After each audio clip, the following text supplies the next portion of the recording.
On a windy night at Frost County Stadium in Tiffin, the St. Ursula Arrows playing for a berth in the state championship game in Division II girls soccer against the powerful Walsh Jesuit Warriors. It was cold in Tiffin, Ohio back on November 9th, 2011. Soccer weather as St. Ursula took on Walsh Jesuit in the Division II state semifinals. The parade through the hallways and just like the community support from our friends, our parents was super. We're like, this is like the biggest game of our career because they were ranked so highly. So I don't think we realized how much of an underdog we were until like after the game. The Arrows were the underdog against the Warriors squad that was the number 2 ranked team in the nation. Their best player over there, Sandra Yu, was a phenomenal player and great person too.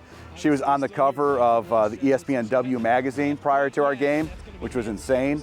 The fact that a lot of our girls had that magazine was a little concerning, but they were also excited about it and kind of had it mentally circled too. I think it was definitely intimidating knowing that they've been in that position before, whereas all of us on the team, we had never made it that far in postseason games. St. Ursula's defensive strategy was evident from kickoff, but in the 7th minute, a pillar of the Arrows defense, Megan Rafak, had to be carried off the field due to injury.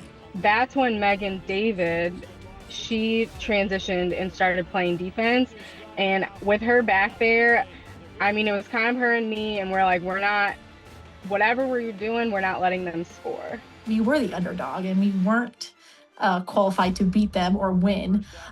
So we all kind of had the same approach going forward, and we were on the team. We were on the same team. We all relied on each other. We knew each other's skills and weaknesses. Despite Walsh controlling much of the possession in the first half, St. Ursula didn't break.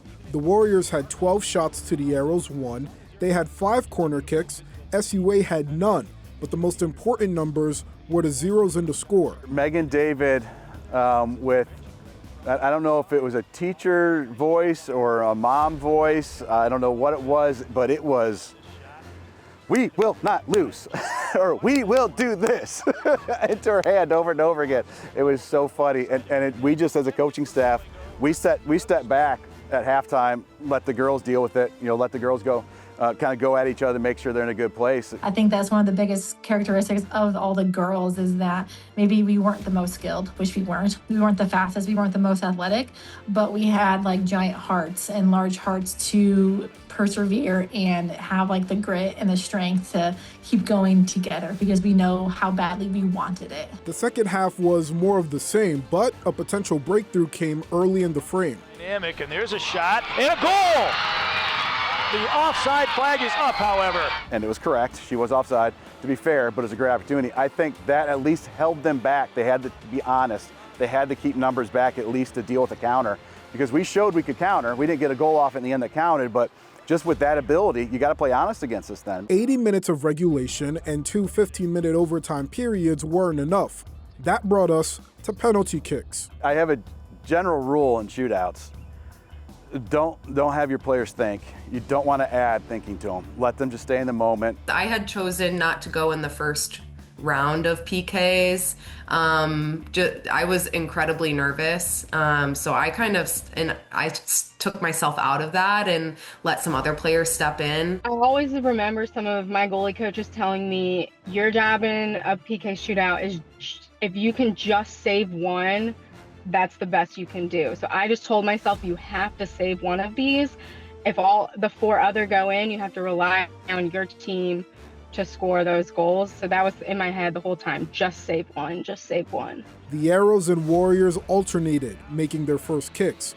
Megan David, now Broman, was next for SUA. Felt like almost the pressure of the world on your shoulders, knowing that you had to make this. And I hate PKs because I hate that pressure. It's going to be a goal 90% of the time. And that time it's put wide by David.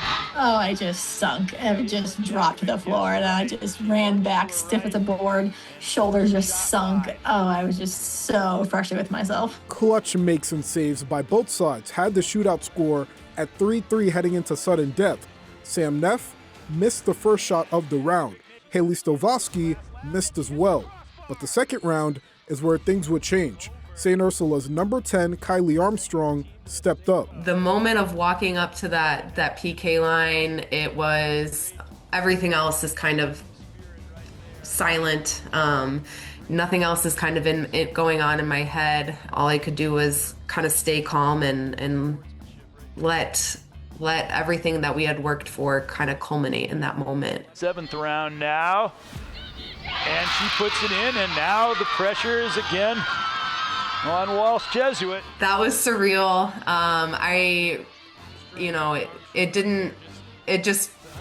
There's no words still, even to this day. Like, it just felt so unreal that's what happened and what it meant. And then it came down to Walsh's best player, Sandra Yu, at the spot. Yet either. And she puts it over the top, and St. Ursula will go to Columbus with a shootout victory over Walsh Jesuit. It almost felt like that was a state championship game for us. I think the celebration and the excitement and the feeling of that victory felt like we did it. And it was hard knowing that we still had one more game to get that state championship, which we didn't win. But I think that was almost like our pinnacle of the season. Getting that win against Walsh kind of validated like the process and the hard work to the people that weren't necessarily on the sidelines watching how much we were working. Kind of just being able to prove that you can play with the top talent and compete with them and hold your own. That's kind of when I realized of like how far I had come in those 4 years of high school. How did we win that game? How awesome was that we did that? And how cold was it out there in the sleet? I'm hoping, at some point that those girls get put in the Hall of Fame here as well at the school, because I think they earned it. What they did in that game was absolutely unbelievable.